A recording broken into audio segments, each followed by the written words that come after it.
Hello beer tubers and welcome to yet another beer review with me, Peter, the master of puppets, in yet another brewery showcase. You can't really see the label, sorry, but there's quite a few beers in this brewery showcase. 4 beers from Solo Brewing Company. So, you probably have heard of this brewery. This brewery is based in Crete, in Greece, or on the island of Crete.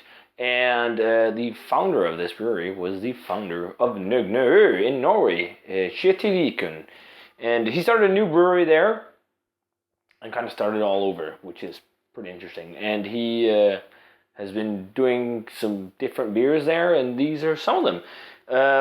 I think one of them is a seasonal, the others are year-round releases, and I gotta give a big shout out to Petros from Greece that I met at CBC, who gave me these bottles. He wanted me to do a video on them. And yeah, so everything on the bottles are in Greek, so I don't understand anything, but he was kind enough to send some info. Yeah, they're called, I think it's Solo Brewing, yeah, and they're brewed in Arendal, which is another brewery. They're contract brewed there, which is pretty cool because he's waiting to have the brewery built in Greece. So the beers, we have the porter, which is this one, which is called Askianos, which means shadow. Then we have their double IPA called Fouriaris, which means free, furious, and wild animal, which is this one. And then an Imperial Stout called Skotidi. I can't pronounce that stuff. Which means darkness. And then Apostoli, which is their it says 13th Apostle. And it's their Easter seasonal, which is this one. So like a Belgian style Easter seasonal thing, or he says a blonde ale, Belgian blonde ale. By the way, you can see the label scheme here. The label is the exact same on all the beers, almost, just in different colors. But that's on 10%. The only one that's different is this one, which is that Easter beer, 13th Apostle. It's a spiced Belgian Easter brew, which is on 11%. That's the only one with kind of a different label. And then there is the porter, which I think is on 7%, and the Imperial Stout, which is on 9%. So we're going to start off with the double IPA, which is poured here, and it looks like a double IPA. Nice hazy orange color, white head. Let's check out the aroma. Yeah, sweet malt, grapefruit, sweet citrus.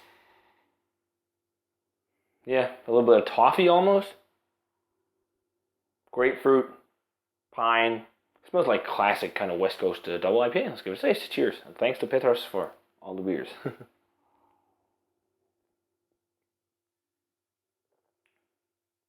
Oh, that's bitter. And sticky. Like sticky malt sweetness or sweet malt and like sticky hop, like almost like hop oily, syrupy, almost like hop extract flavor. It's got that same intense bitterness. Very old school double IPA. Lots of intense, bitter grapefruit and pine. Super grapefruity and piney. A little bit of dankness. Sweet malt, caramel, toffee tones a bit too. Maybe not toffee, but sweet malt and caramel. A little bit of lemon, sweet citrus. Yeah, very kind of West Coast type double IPA with the dankness and all. Old school stuff. So this one, the Belgian Easter brew. It's got water here. That's a nice color too. Hazy, golden yellow, white head. Check out the aroma. Oh, that's got kind of like an almost festive spice thing going. Like cardamom or something like that. The thing is, I have no idea what spices are used because everything is in Greek. The only thing that isn't is that it says spiced Belgian Easter brew. Oh, wait. No, it just says it's brewed by... Oh, okay. Arendal Brewery is actually based in Norway. So it's contract brewed in Norway and then released, I guess, in Crete. Yeah. Okay, it's made with, it says here, lemongrass and black pepper.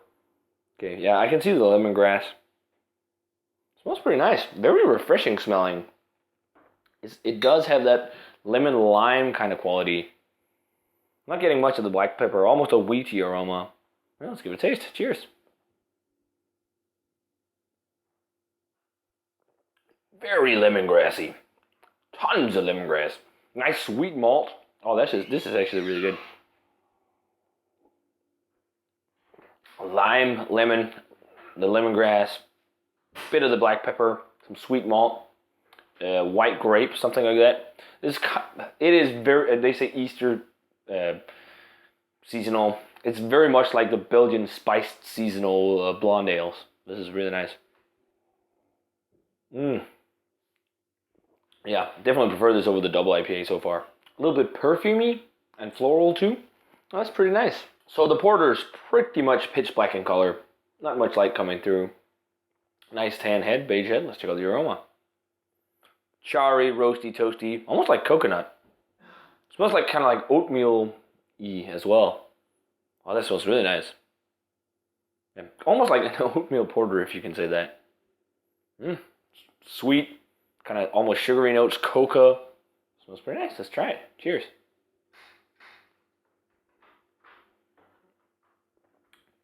Oh, that's pretty nice. It's almost like got a slight tartness, but not sourness. Roasty, toasty, charry. A little bit of that sweet, almost oatmeal kind of quality to it. Almost vanilla too. Definitely a good kick of dark fruit as well. Yeah, that's pretty nice. Lighter on the mouthfeel, like medium. I'd say so far all of them are medium-bodied beers. This is medium but very nice and silky. It tastes pretty nice. So the last one, which should be the most interesting one, the Imperial Stouts, because Kjetil made some really good Imperial Stout when he brewed at Nøgne. And this one is it's 9%, as I said. This is made with malted wheat too, and oats. So it should be interesting. 9% Imperial Stout. So I guess this was the one called Darkness. So this one is pretty much pitch black too. Let's have a sip of water as well. Very black, nice tan head to it. This looks like a nice rich Imperial Stout. Let's check out the aroma. Oh, this is charry and roasty, really charry. It's almost like amplified version of the porter, even though it's an Imperial Stout. Yeah, really charry, roasty, intense, oaty, kind of like almost like a sugary note, cocoa nib, some coffee. Definitely more complex than the porter. Smells pretty nice. Let's give it a taste. Cheers.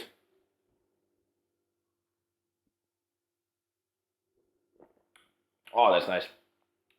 Kind of classic Imperial Stout, but also with a lot of like dark fruit. Kind of like the porter. Dark fruit, raisin plum, figgy notes, charry, burnt edge, almost like a burnt coffee. You get some of the sweetness from the oats, almost like a cherry edge to it. Yeah, this is definitely the best of the bunch. This is like classic Imperial Stout, kind of like in the English style. Really damn good stuff. Nothing wrong with any of the beers, like flaws or anything. They're really nice. I wouldn't say they're like mind-blowingly great though. I think they're just like dead on for what they are.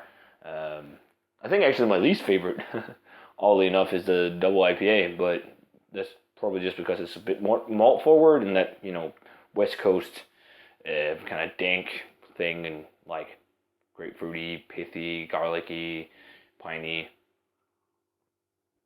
It's not as tropical as I prefer. So, yeah, favorite is the Imperial Stout. So, ratings now.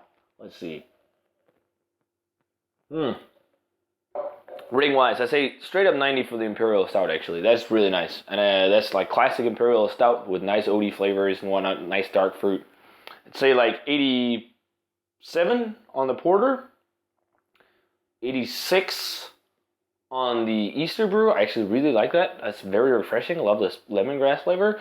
And then like an 82 on the double IPA here. It does have, to me, a little too much of this malt, like sweet malt flavors and whatnot, and caramelly tones. And then, like, I would have wanted more juice flavors, but it's more like classic West Coast double IPA. But still nice stuff. All of them are pretty nice beers. It's got a little bit of a tea leaf flavor to it too, actually, as well. But pretty nice beer. Pretty cool to see what Kjetil is going to be doing in Greece. So thanks a ton to Petros for these beers. It was cool to see what Kjetil is making right now, because I knew he was going to start this brewery. So yeah, cool to see it, because I don't think we'd be able to find it in Denmark otherwise. So thanks a ton, dude. You rule, and cool meeting you at CBC. So guys, if you've had a chance to try any of the new beers from Kjetil new brewery in Crete called Solo Brewing Company, definitely let me know what you think of them. And as always, remember to comment, subscribe, check out the Facebook fan page and Twitter and Instagram. And I'm going to say cheers. And see you guys in another beer review.